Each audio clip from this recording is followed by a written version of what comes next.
Good morning and welcome to the Wednesday, March 16th, 2022 meeting of the House Education Finance Committee. Remote hearings are held in accordance with House Rule 10.01. This rule has been posted online and is linked to in our public meeting notice on the House website. All remote hearings will be recorded and live streamed by House Public Information Services. Members have the contents of their virtual packets available to them, and for the public, these same materials have been posted online. Members, if you're looking for all these items in one place, they are attached to the calendar event you have that Ms. Burt sent for today. To get on the list to be recognized by the chair, members using the Zoom interface have the ability to raise their hand via the app. Ms. Burt will place your name on the list to be recognized. Mr. Lee, would you please take the roll? Thank you, Chair Davnie. Roll call will commence now. Chair Davnie. Present. Representative Sandstead. Present. Representative Kresha. Present. Representative Bennett. Present. Representative Daniels. Present. Representative Damith. Present. Representative Drazkowski. Present. Representative Erickson. Erickson present. Representative Feist. Present. Representative Jordan. Present. Representative Marcourt will be joining us later. Representative Mueller. Mueller, present. Representative Richardson. Present. Representative Thompson. Thompson, present. Representative Walgamot. Walgamot, present. Representative Shung. Present. Representative Joachim.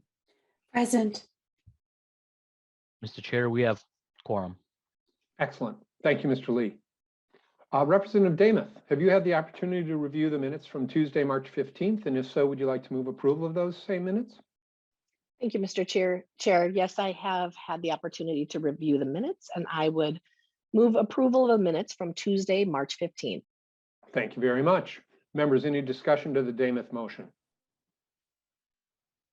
Seeing none, members, this is a voice vote. If you'd please unmute. All those in favor of the Damith motion approving the Tuesday, March 15th minutes, please signify by saying aye.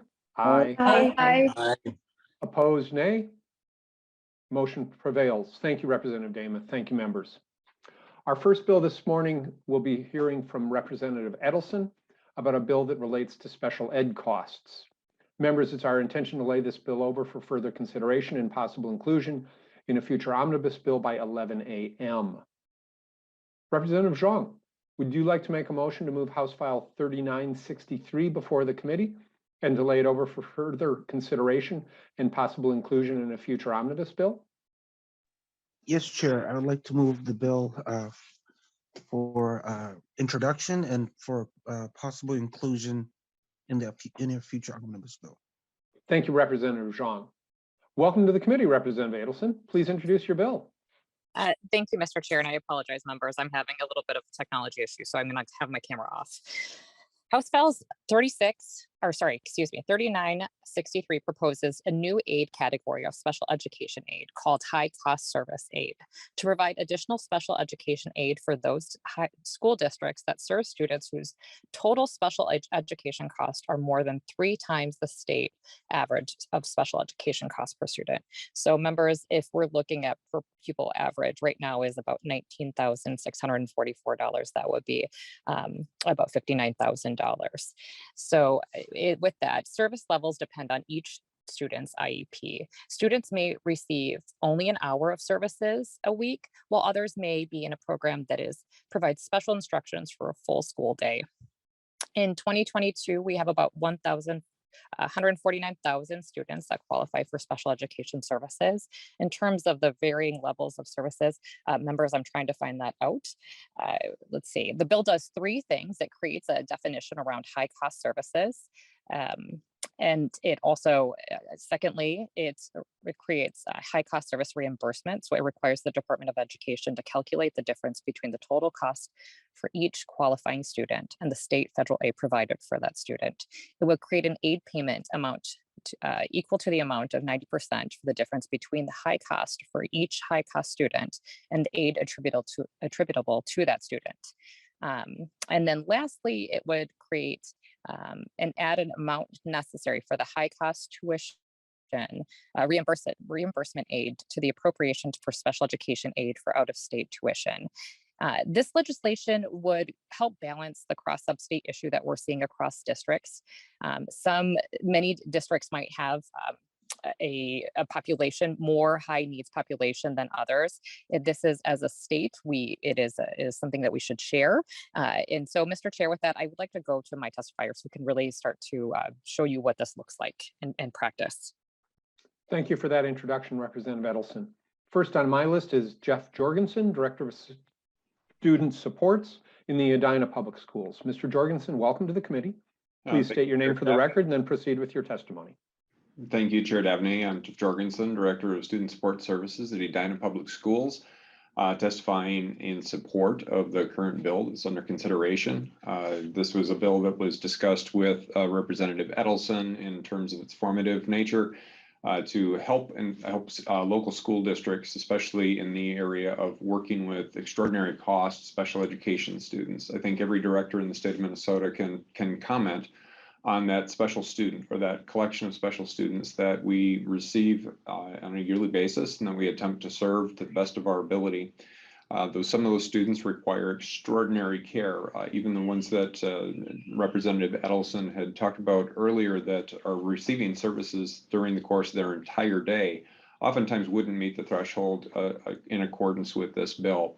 That is identified in this bill. What we're really talking about is students that have extraordinary services in terms of the amount of personnel that have to be devoted to them on a daily basis. I know that my fellow testifiers from other districts can share some of their information that they've experienced in the past, but we've had situations where we've had private duty one-to-one nurses coming in to be able to provide services to our students.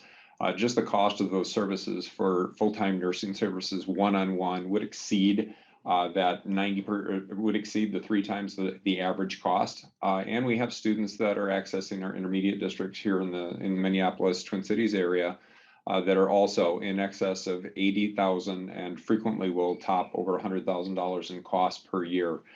Those students in particular can really impact smaller school districts, but even larger school districts, because the larger school district, the more students we have that fit this type of criteria, and it can cripple our budget, increasing the overall cross subsidy within each of our districts, and really putting a limitation on the types of services that we can provide in-house. And so we don't receive all of that funding back from the state right now. Our average is about 62% is what we receive on all student expenditures. But when it tops that 100,000 mark, it really does become depreciated in terms of the amount of money that we receive back. With that, I would like to pass that off to Director Nistler so that she can further that testimony. Thank you, Mr.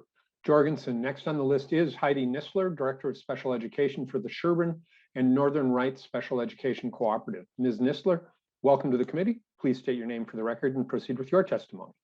Thank you, Chair Davnie. I am Heidi Nistler, Director of Special Education for the Sherburne and Northern Right Special Education Cooperative. I serve the districts of Becker, Big Lake, and Monticello, so just northwest of the Twin Cities metropolitan area. And my organization, my district is different. I provide some of the highly specialized programs for students that have incredibly unique needs and need very intensive programming. A specific example I can share with you is a student who we had to create an individual program for him based on his unique needs. And the programming for this one student cost over $200,000. And this was just to ensure his safety, the safety of other students, the safety of the staff. And it was required to provide him a free and appropriate public education, which is our obligation as educators. The cost of this program, as Jeff said, a little over half of it was reimbursed by state special education aid, but for this one student, over $100,000 of the cost for this one student was the responsibility of the district through their special education cross subsidy. So this is a district that has about a $3 million cross subsidy, and of that, over $100,000 was due to just one single student to ensure that his needs are being met.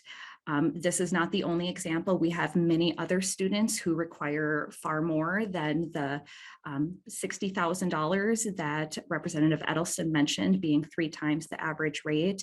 We have many students who need direct nursing services, who need direct paraprofessional supports as well.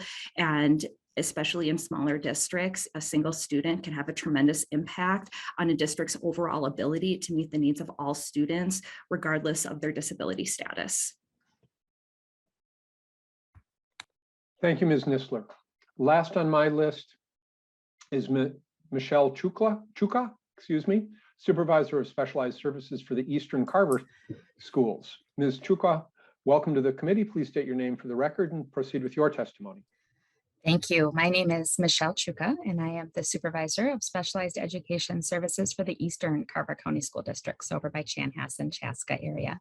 And I'm pleased to provide my testimony today in support of House File 3963. Similar to Director Nisler's testimony, I have a few examples. Periodically, we always have students in a single district that would meet this threshold of high cost. In the Eastern Carver County School District, we have about 1,500 students with special needs that we provide special education services for. And currently, we would have 3 students that would meet that high cost threshold.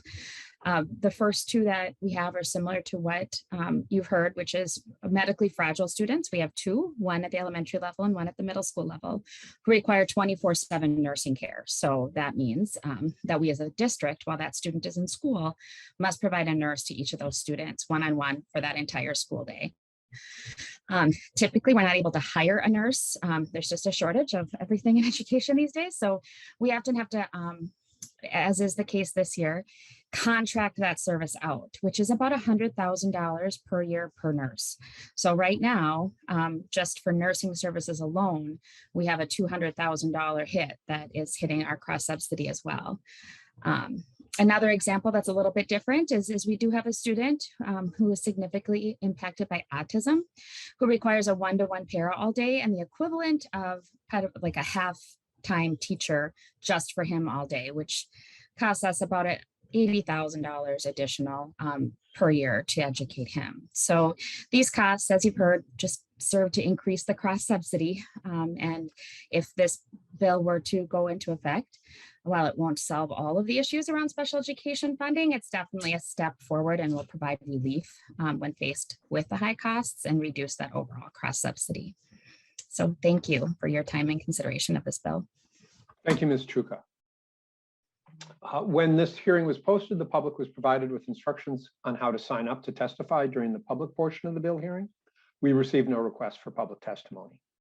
With that, member questions, and I see Representative Erickson, you have your hand up. Thank you, Mr. Chair, and this question is for the author. Representative Edelson, have you talked to the congressional delegation of Minnesota to explain to them what is happening, not only in our state, but across the nation? Because these cases to which the testifiers have referred are occurring across the state. I've had some of the similar costs in my school districts where nurses are needed to provide the needs for these special needs children. So, we can't keep putting Band-Aids on special education. We need to get to the originators of IDEA, which is the Congress, and put the emphasis on them to help us out, not in funding necessarily as the only solution, but to take a look at what we're doing in special education, because our needs are getting greater, but something has to change or this is going to worsen. And we're not going to be actually helping these children. We're going to be hindering them because they're not really getting educated. They're getting taken care of many times medically.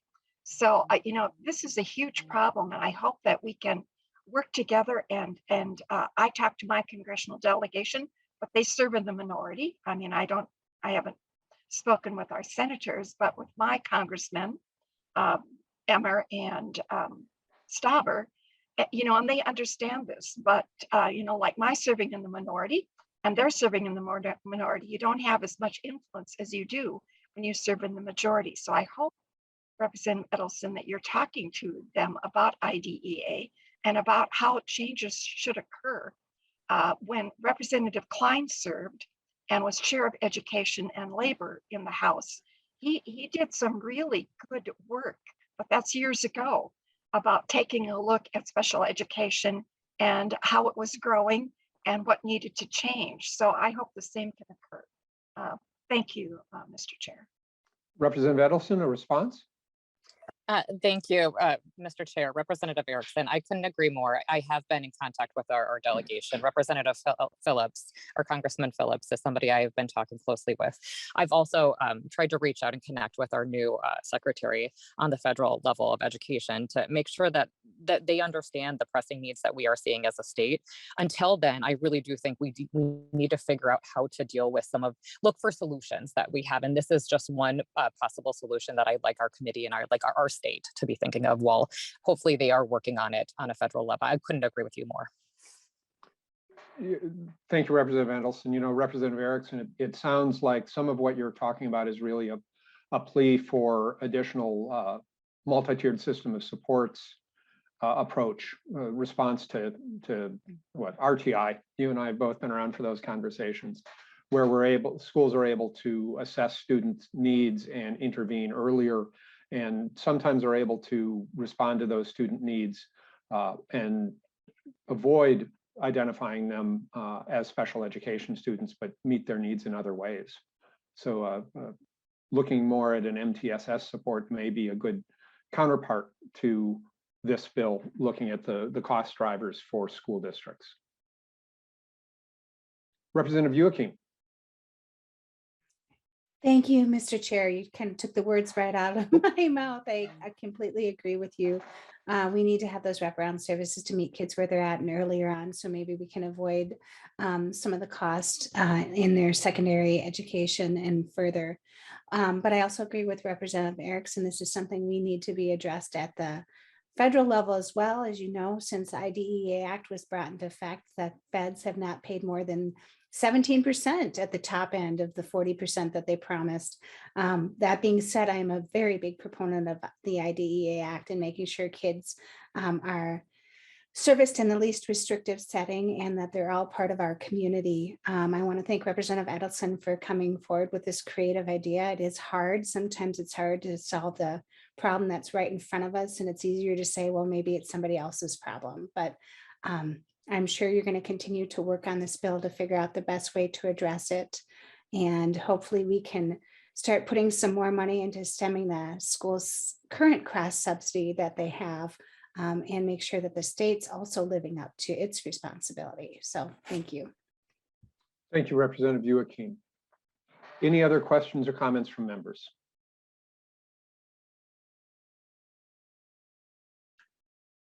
Seeing none. Representative Edelson, any closing comments? Thank you, Chair. Thank you, members. I want to thank you all for your consideration. We really, truly are, I think, as a state and as a collective people that work in special education are trying to figure out what do we do if we do not get help. And so I thank you for the discussion today, and I thank you all for the consideration for this bill and the omnibus. Thank you, Representative Edelson. And with that, Representative Zhang renews his motion to lay over House File 3963 for possible inclusion or for further consideration at a later date. Thank you to the testifiers. Appreciate your insights today.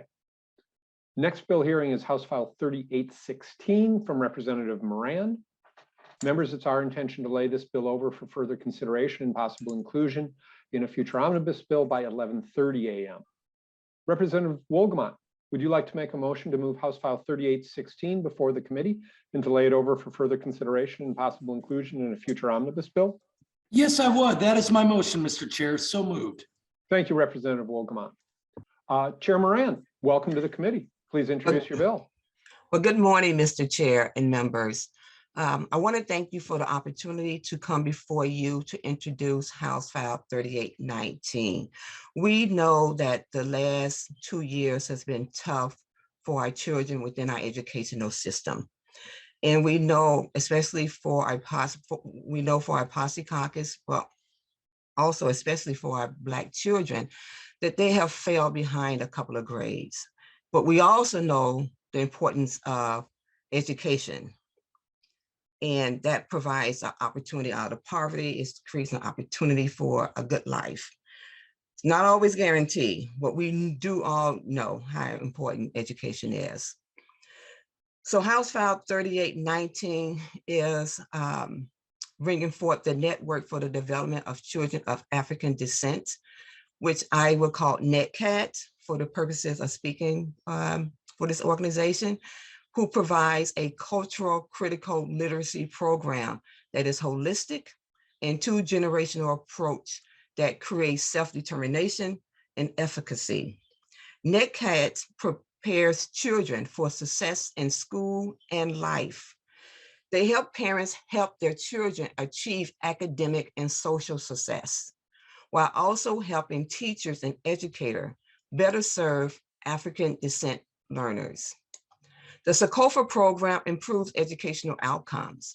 According to a Ramsey County Workforce Solution Evaluator in 2019, they said that NETCAT services provide a sample of what can be accomplished when systems listen to the needs and expectations of communities and work together to create meaningful and lasting services in partnership and through serving whole families.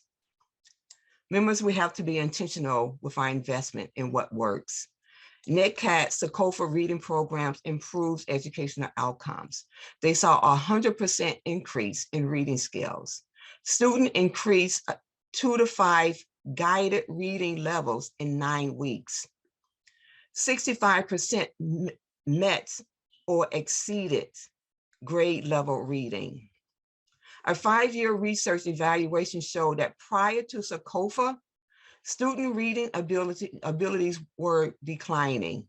After SACOFA, students were growing at an additional 0.15 reading word correctly per minute. And prior to SACOFA, student school attendance was sporadic. After SACOFA, students' school attendance was increasing. They have a Power Parent Literacy and Advocacy workshop that has improved workforce and family stabilization outcomes. There was a county evaluating of Parent Power graduates that showed that 60.3% increase in their engagement in work-related activity hours, 17.9% increase in their educational hours, and a 4.2% increase in their hours unemployment. Mr. Chair and members, this is a program that is creating the outcomes that I know that we want to see in every student. So with that, Mr. Chair, I'm going to pause because I know we have a couple of testifiers and I would like for them to be the messenger of this message of the work that they're doing. All right. So thank you. Thank you, Chair Moran. I have 3 testifiers on my list for House File 3816. The first one, Ms. Ford, founder and executive director of NCAD. Welcome to the committee. Please state your name for the record and proceed with your testimony. Oh, Mr. My apologies, sir. Well, thank you, Chair Davnie and Representative Moran and committee members. My name is Brother Giovanni Ford. I'm the founder and executive director of Network for the Development of Children of African Descent. And I just want to thank you for this opportunity to share a little bit of our work and the impact that it's having on children and families here in the Twin Cities, but also in other parts of the state. As Representative Moran indicated, families are doing such incredible work. Our organization, we've been around for over 2 decades, studying and learning from our children and families that we work with. We're learning how to reach and teach and support children and families to do their own education work and to create their own pathways to self-determination. As you all know, the reading disparities across the state of Minnesota has been persistent. We have built a body of evidence that there's nothing wrong with our children, that if we're able to use culture as a resource to reach them and engage them, intrinsically motivating them, then they will do the work that is necessary to increase their reading skills, to increase their academic performance. And when we take this holistic, whole family, whole community approach, families develop the support systems to actually sustain that trajectory for life success. You know, when I was looking at the trend data out of Department of Ed, over 75% Black children in the state of Minnesota are not meeting reading standards.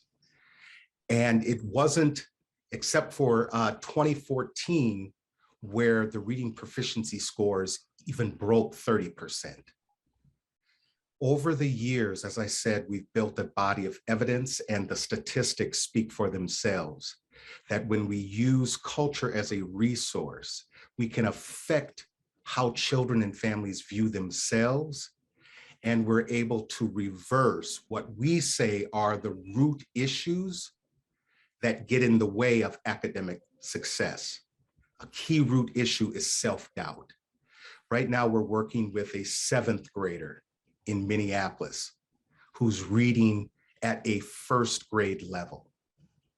Our concern is that with the pandemic and everything that we've been through, these disparate outcomes will become worse unless we seize this moment to intervene and to take a value-driven approach so that our children and families can recognize the strength, the brilliance, the beauty that's inherent in them, and we build upon their strengths. So again, Chair Davnie and committee members, thank you so much for this opportunity to share a bit of our work. I'm excited to have our parents share their personal experiences with our programs and our approach. Thank you. Outstanding. Thank you, Mr. Ford. Next on the list is Angelique Keatum, parent in the program. Ms. Keatum, welcome to the committee. Please state your name for the record and proceed with your testimony. Good morning. My name is Angelique Kadim. Thank you for having me. In 3rd grade, my son was identified as a struggling reader in St. Paul Public Schools. He was terrified about this because he had learned that building prison beds was based on 4th grade reading scores. He described experiencing impatience and no faith in his ability to read from his teachers. He attended NITCAD's Sankofa program in the summer of 2014. He describes his experience at NITCAD as having teachers who actually believed in his ability to read and think. He received an award for the most improvement levels that summer, and it meant so much to him. Just a few weeks ago, he reflected on the moment as, in his words, "This is what it feels like to be in community." He went from a struggling reader to now in 11th grade being an outstanding scholar. His course load is primarily AP classes. He's considering medicine as his field of study and was recently invited to a medical internship at Johns Hopkins University, which he will do this summer. He understood from that young age that the school spaces he was in didn't necessarily see his potential, but NITCAD helped him see his potential and, like his ancestors, to persevere despite the skepticism. Attending NITCAD changed his entire trajectory. There are so many Black boys like my son in this country. Please pass this bill so that we can realize the beauty of all they have to give with NITCAD's help. Thank you. Thank you, Ms. Kadim. Last of the testifiers on my list, Marveline Tripp, also a parent in the program. Ms. Tripp, welcome to the committee. Please state your name for the record and proceed with your testimony. Thank you, Chair Davnie and committee members. My name is Marvelyn Tripp.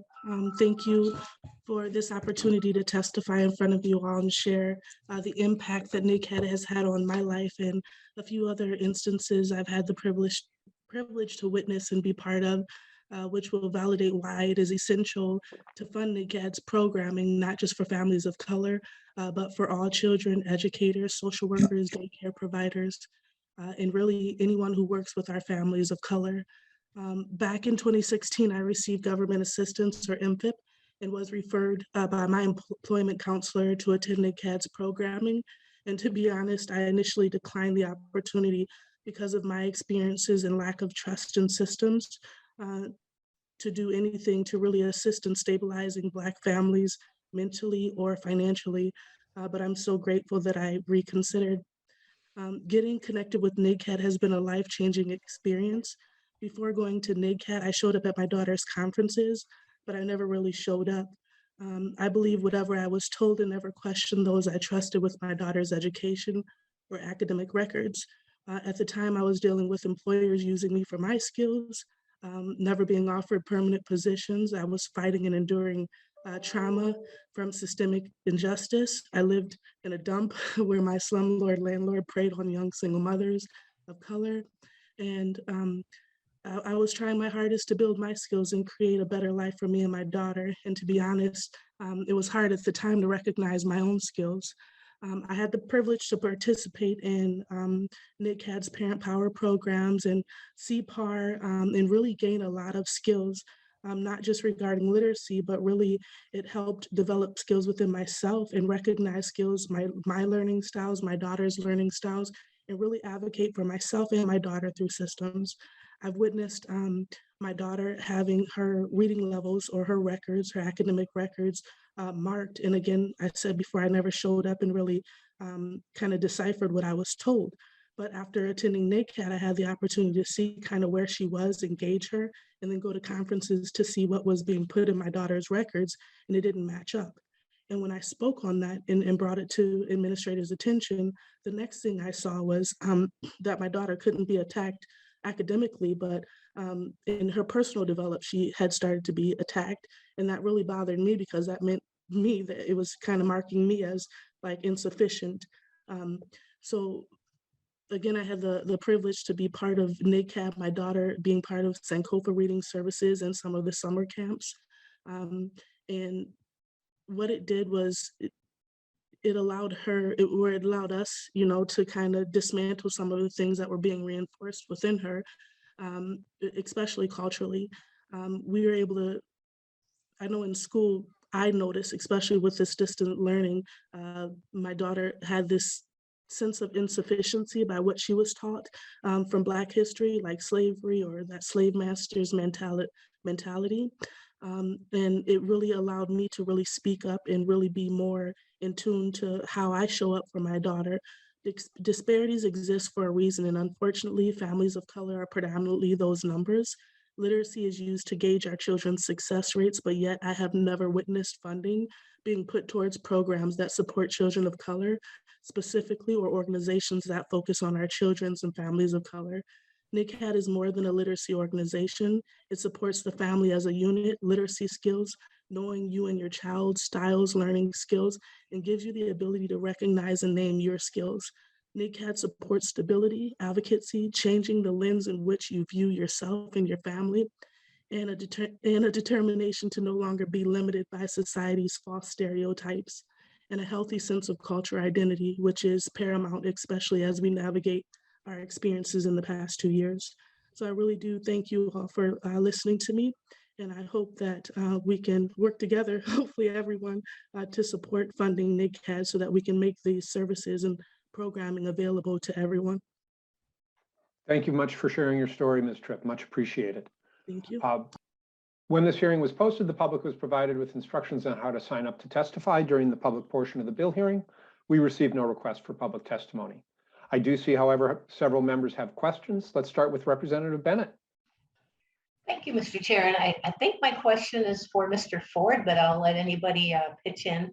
But And I love hearing these success stories, and I think it's so important to diversify our education to make it work for individual students and groups and so on. And looks like this is one way. So my question is, can you help me understand the logistics of how this program works? For example, is it that the students come after school for tutoring? Do they come on Saturdays? Is family counseling involved, and how does that work? Do you go to the homes? Do they come to you, and how are families identified? Just give me a brief look at what does that look like? Mr. Ford, can you take us into the weeds a little bit, please? Most certainly, Mr. Chair and Representative Bennett. So our Sankofa Reading Program is an intensive 9-week intervention. It's provided in school as a Tier 2 pullout, as well as after school and during the summer. So during the 9 weeks, it consists of 3 90-minute sessions per week for a total of 40.5 hours of tutoring. Our tutors are highly qualified. We train them. They reflect the ethnic and cultural backgrounds of the children that we serve.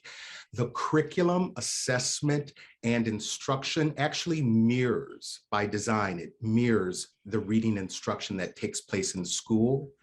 But what makes the difference is infusing culture at the heart and soul of all that we do. And so those cultural elements look like including cultural rituals and routines, leveled African-centered children's literature. As I said, the tutors come from and reflect the community of the children. And so it's this infusion of these practices in the reader's workshop model, for example, really touches the children intrinsically. So then when it comes to mastering the 5 dimensions of reading, phonemic awareness, phonics, decoding, comprehension, and fluency, the children are excited about building those technical reading skills. The last thing I'll say is how we think about literacy and the reading skills. We think about them as a cognitive set of skills and processes that are transferable for academic success.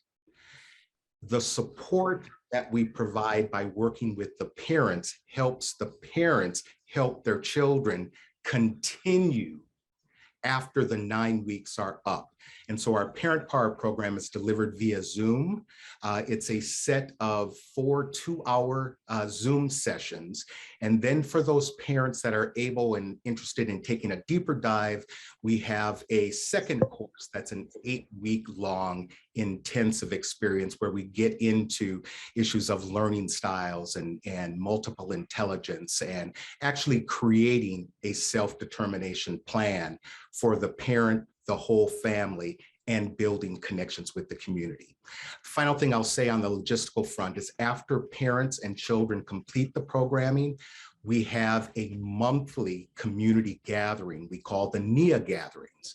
And the purpose is for the parents to connect and build relationships with one another. So they actually find and create community that supports them on their new trajectory. So I hope that was useful. Representative Bennett? Thank you. Chair, thank you. And that was very helpful, and it sounds like a wonderful program meeting the needs of these kids.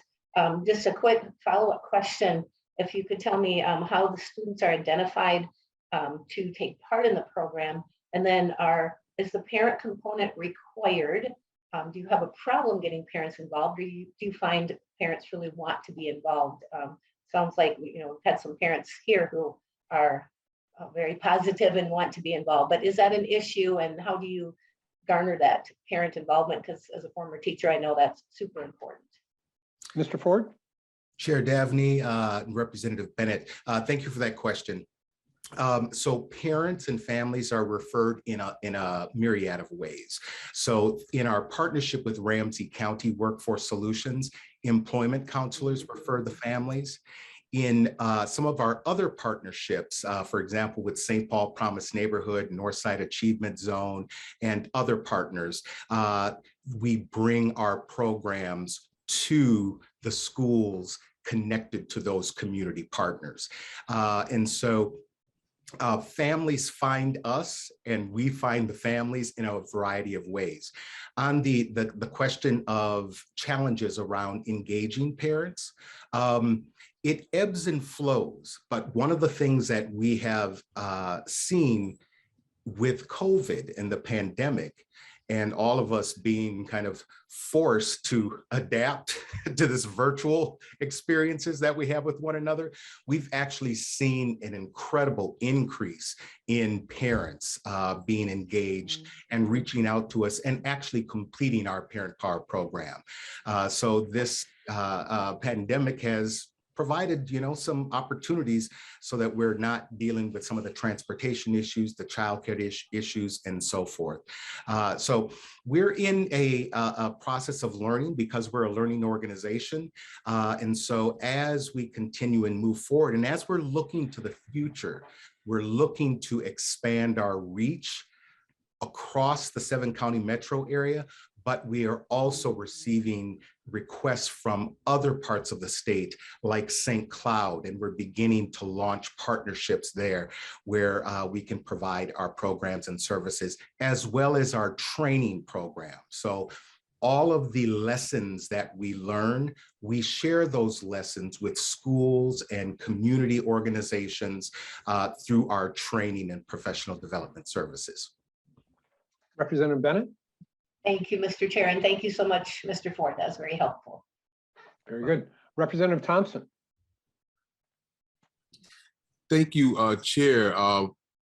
To Giovanni Ford. I don't know if you remember me, but I probably came to you maybe 14 years ago, and I brought my daughter to you. Thank you to Leslie Ford and also Rosella Ford, to your parents. Thank you also. But I brought my daughter to you because she brought some math home that I had no idea, and I was embarrassed, and I didn't want to come because I was going to be the only parent that didn't know how to do lattice math. I had no idea what lattice math was. But when I got to the program, I found out there was a lot of other parents that didn't know what lattice math was. And so we actually together learned lattice math, but not only that, I think Giovanni's being modest because he also taught us the difference between a behavior disorder and a learning disorder. And he also taught us how to be our child's biggest advocate at school and what questions to ask at these parent-teacher conferences. Like here I'm a young knucklehead with my first baby. I don't know, having a kid doesn't come with an instruction manual. And so there was community that surrounded me with my first child. And I just wanted to chime in and say my daughter now is sitting at a 4.0 GPA with several college offers right now as a junior in high school. My son also went through the program. He's reading 3 grade levels above his class. And so it's like a walking testimony here. I don't know if you remember me because I was like one of the loudest ones, but thank you. Thank you to your family also for the help that you provided for my family. And this is what community is all about. Because I was really embarrassed. I did not want to come in there because I'm like, oh, they're gonna know I'm not smarter than a 5th grader. I found out that nobody in the room knew lattice math. It's like a new formula they're using. I just know long division and the way we taught math, but you guys actually had it down packed and taught parents how to be advocates for our children. And I just want to say thank you. Mr. Ford, I'll give you an opportunity to respond, provided you don't explain to me what lattice math is. Thank you, Chair Davnie, Representative Thompson. Yes, of course, I remember you. That's one of the most rewarding and exciting parts of being a part of our organization is that once families connect with us, we consider you family. So you don't forget family, right? What I will lift up in what you shared, Representative Thompson, is this issue of self-efficacy. The belief that I can. The #1 issue that inhibits academic success for our children is self-doubt. But it is the same root issue of self-doubt that is affecting our parents.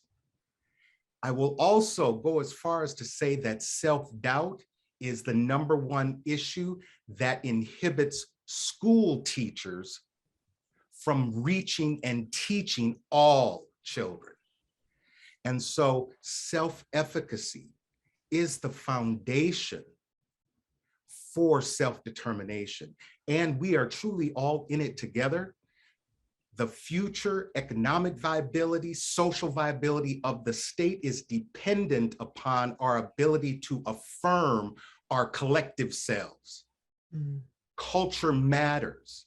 And so in order to reach our children and families where they're at, we have to understand where they're at and support them in understanding who they are and the cultural heritage and tradition that they come from, because our strength is in us knowing who we are, how we got here, so we can determine where we go together.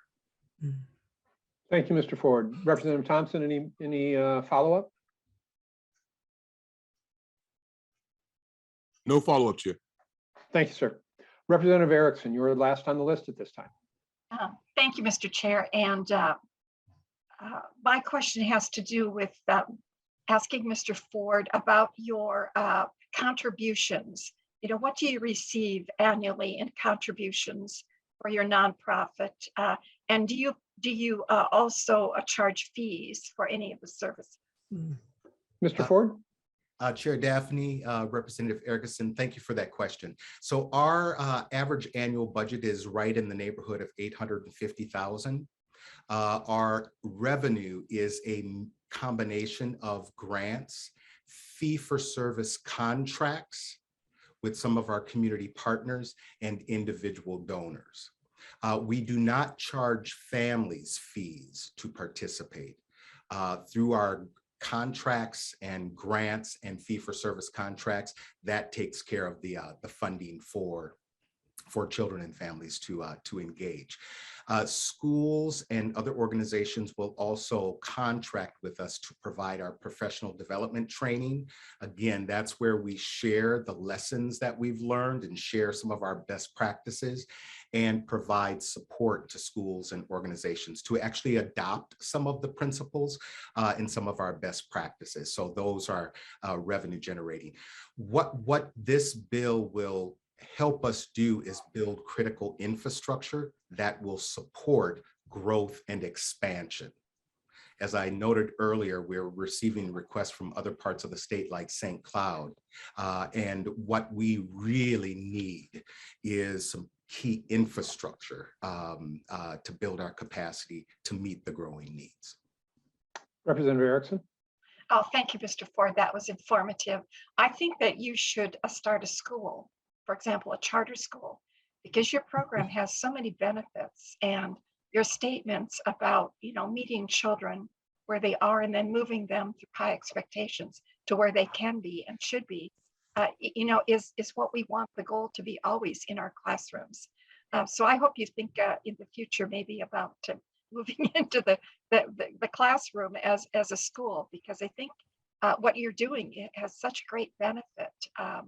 And I thank you for that, and for the parents who testified, because when you have parent engagement, which is what our definition of cultural competency says in law in Minnesota, that, you know, that ability for educators and parents to interact on culture is one part of the cultural competency definition.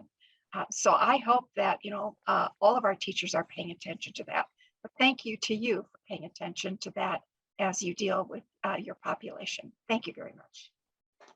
Mr. Ford, thank you for getting us into the weeds on the work that you do, and also talking about the ability to expand beyond where you are now, but to other communities across the state. There's something I'm going to get wrong here about not hiding your light under the bushel. But if you've got something that works for kids in Ramsey County, I'm going to assume it's going to work for kids in Sherburne County too. And those kids are deserving of, equally deserving of supports and interventions that work for them. Representative Moran, closing comments? Well, what can I say? They are NEDCATs, and the relationship that they have with children and parents and community is a clear value statement of the strengths and approaches they bring to see the educational outcomes around literacy and self-advocacy. It's working. But I also, in the closing, want to share an article that I seen on March the 5th, 2021 from MinPost. It was an article that stated that, this is the words in the article, that Minnesota has one of the nation's worst educational achievement gaps between Black and white students. In 2019, it ranked 50th for racial disparities in high school graduation rates. The Minnesota report card highlights the wide gaps in teacher and staff count and math and reading achievement levels between white students versus Black and Latinx students due to systemic injustice. Mr. Chair, when I heard that they are doing this awesome work off of 800,000, it just threw me back. I just think it needs to be so much greater to expand the need that we are seeing right now here in the state of Minnesota. So, Mr. Chair and members, let's be intentional in reducing disparities in Minnesota, and let's fund what works. I ask for your support. I ask for your support. Thank you all so much. Thank you, Chair Moran. With that, Representative Wolgamott renews his motion to lay over House File 3816 for possible inclusion or further consideration at a later date. Mr. Ford, Ms. Kadane, Ms. Tripp, thank you all for spending part of your mornings with us. Thank you. Thank you. Vice Chair Sandsteed, I'm going to hand you that magic virtual gavel, if I may. You may. Thank you very much. Thank you, Mr. Chair. Good morning, members. Today, the final bill that we will be hearing is House File 3948 from Chair Davnie. Members, it's our intention to lay this bill over for further consideration and possible inclusion in a future omnibus bill by 11:55 a.m. this morning. Chair Davnie, would you like to make a motion to move House File 3948 before the committee to lay it over for further consideration and possible inclusion in a future omnibus bill? So moved, Madam Chair. Thank you very much. Members, the bill is before us. Chair Davnie, to your bill. Thank you very much, Chair Sandsteed. Members, we all know that these past few pandemic years have been hard on students. They've been hard on all of us. But students have spent a lot more time inside, on screens, separated from their peers. Academically, many students are challenged with delayed learning, and too many have struggled at the secondary level with earning the credits needed for graduation, that golden ticket walking across that stage at the end of their senior year. Then there have been the mental health challenges that school districts are reporting across the state. I met just this morning with Central Minnesota superintendents, and mental health concerns were top on their list. At the same time we're seeing all those concerns, we've seen people flock to the outdoors. They've headed to our state and local parks, to any available trail, and to our state's famous lakes. And we know that the mental health benefits of time spent outdoors are considerable. House File 3948 is a bill to expand outdoor-based credit recovery opportunities for students in Minnesota. It would appropriate $494,000 to Wilderness Inquiry to expand their outdoor credit recovery program to 4 districts across Minnesota. 2 of those districts would be in the 11-county metro area, and 2 school districts outside of the metropolitan school district area. This would be a multi-year effort for Wilderness Inquiry to partner with licensed teachers to expand summer learning opportunities for students. The bill also provides for paid fellowship opportunities for students who are interested in pursuing job possibilities in the outdoor recreation field, a growing area of our economy. Wilderness Inquiry is required to submit a report on the effectiveness of the program and its outcomes once the activity is completed for accountability purposes. And Madam Chair, with me today, I have 2 testifiers, Erica Rivers and Talon Benavides, to talk in detail about the program. I'd like to hand it back to you now, Madam Chair. Thank you. Welcome to the committee, Ms. Rivers, Executive Director of Wilderness Inquiry. Please state your name for the record and proceed with your testimony. Thank you, Madam Chair, members of the committee. For the record, my name is Erica Rivers, and I am the new Executive Director for Wilderness Inquiry. We're a 4-decade-old nonprofit whose mission is to connect people of all ages, backgrounds, and abilities to each other and to the natural world through shared outdoor adventures. This bill is really a continuation of the theme of self-efficacy and student success that Brother Ford just so eloquently spoke to in the previous bill, as you will learn from our next testimonial from Talon Benavides. Wilderness Inquiry has worked with Minneapolis Public Schools since 2014 to provide enriched summer school opportunities for students in credit recovery. This program inspires learning through hands-on outdoor recreation learning that is place-based. Students work with licensed teachers to practice the scientific method, learn about ecosystems in which they live, and to use their natural surroundings to bring learning alive. The competency-based curriculum is developed in partnership with licensed teachers to meet standards for grades 9 through 12.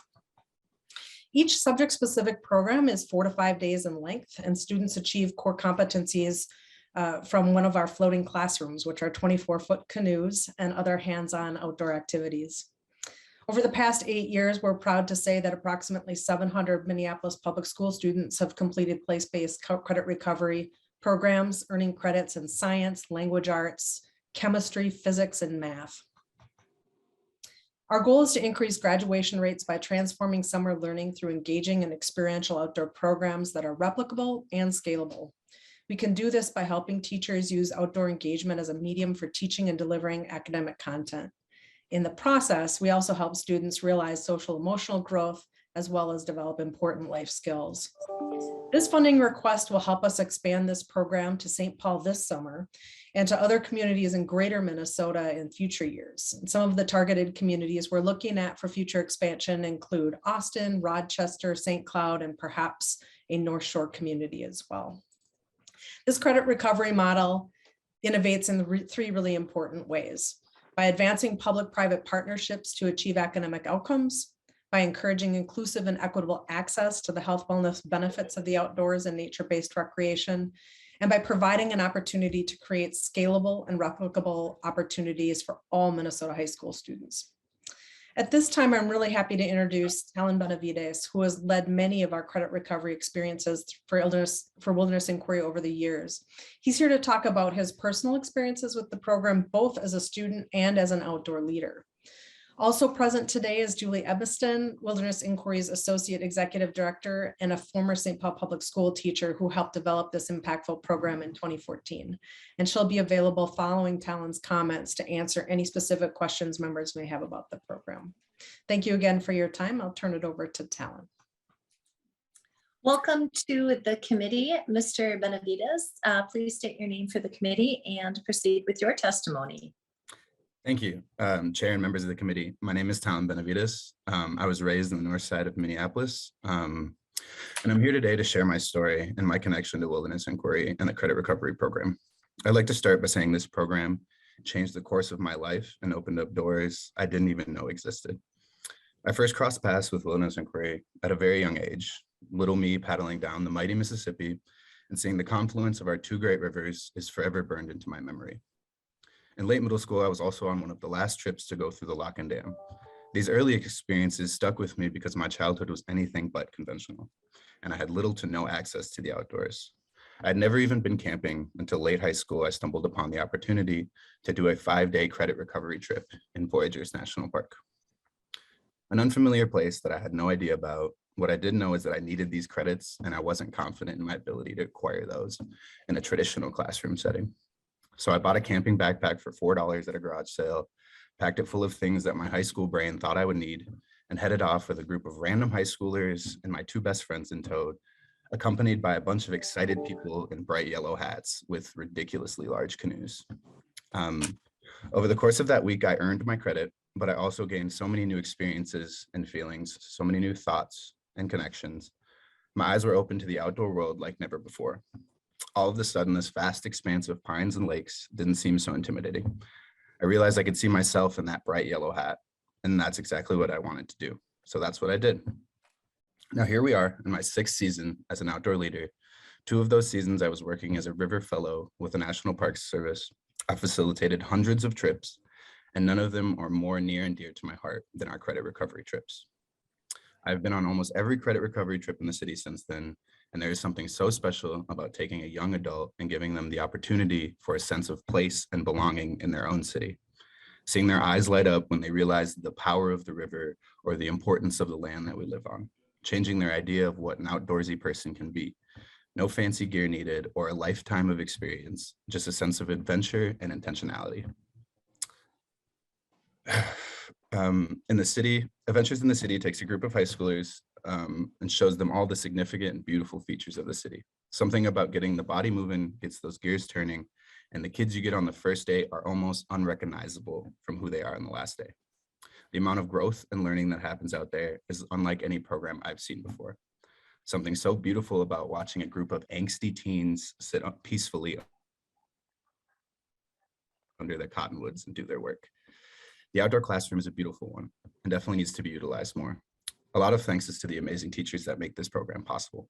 I always make it a priority to work our credit recovery programs because I know what it did for me and what path it helped me take. If I can facilitate a similar experience for an individual, I know that it'll make a difference in their life and in our community. I think our programs can be an incredible option for students to make up credit and also learn important life skills at the same time. Coming from someone who struggled with school, this opportunity to learn outside the classroom was unlike anything I encountered previously. Knowing that I could apply this schoolwork to the real world made learning in general more appealing. Every year I look forward to that week in the summer where I get to help someone fall in love with learning and growing in the outdoors. I can't imagine where I would be today if it wasn't for that lovely trip into the woods. The credit recovery program is a beautiful thing, and I hope every kid gets the opportunity to do such in-depth learning in the natural world and get credit for it. Thank you for letting me share my story. I'm happy to answer any questions. Thank you very much, Mr. Benavides, for your testimony. Chair Davnie, I'm not sure if you have another testifier with Ms. Edmiston, or if she's just here to answer questions. Madam Chair, my understanding is she's playing backup on Ms. Rivers as the founder of the program, and is here to answer questions, but doesn't necessarily need to testify. Very good. Thank you for that clarification. Member questions, or I should say before we go to member questions, when this hearing was posted, the public was provided with instructions on how to sign up to testify during a public portion of this bill hearing. We have not received any requests from the public at this time. So at this time, we can go to any member questions.